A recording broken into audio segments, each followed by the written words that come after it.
নৌ পরিবহন মন্ত্রী শাহজাহান খান বৃহস্পতিবার দুইজে কক্সবাজারের বাকখালী নদীর খনন প্রকল্পের উদ্বোধন করছে। এ সময় সংসদ সদস্য সাইমুম সরোয়ার কমল, আশেকুল্লা রফিক, কক্সবাজার উন্নয়ন কর্তৃপক্ষের chairman lieutenant colonel Forkan Ahmad, কেন্দ্রীয় কৃষক লীগের সাংগঠনিক সম্পাদক সোহাগ তালুকদার ও পদস্থ সরকারি কর্মকর্তা সহ সংশ্লিষ্ট উপস্থিত আছিল।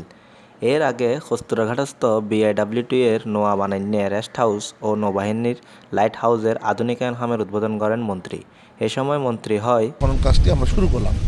এর ফলে যেটা দাঁড়াবে, এখানে কুতুবদিয়া, চকরিয়ার আংশিক এবং মহেশখালী এই অঞ্চলের মানুষের যোগাযোগ ব্যবস্থা তারা আরও ভালো সেবা পাবে, যোগাযোগের সুযোগ সুবিধা বৃদ্ধি পাবে। অত্যন্ত অত্যাধুনিক যে নৌজাহাজ, সেই নৌজাহাজের মাধ্যমে আমরা সেন্ট মার্টিন স্বল্প সময়ের ব্যবধানে 4 ঘন্টা, 3.5 থেকে 4 ঘন্টার মধ্যে আমরা যাতায়াতের ব্যবস্থা করে দেবো, যাতে পর্যটকদের সুবিধা হয়, কক্সবাজার থেকে তারা সরাসরি সেন্ট মার্টিন যেতে পারে। কেওয়াইর মুরগি মার্কা ডিওটিন লাগাইলেই হিট জব্বর চলিব।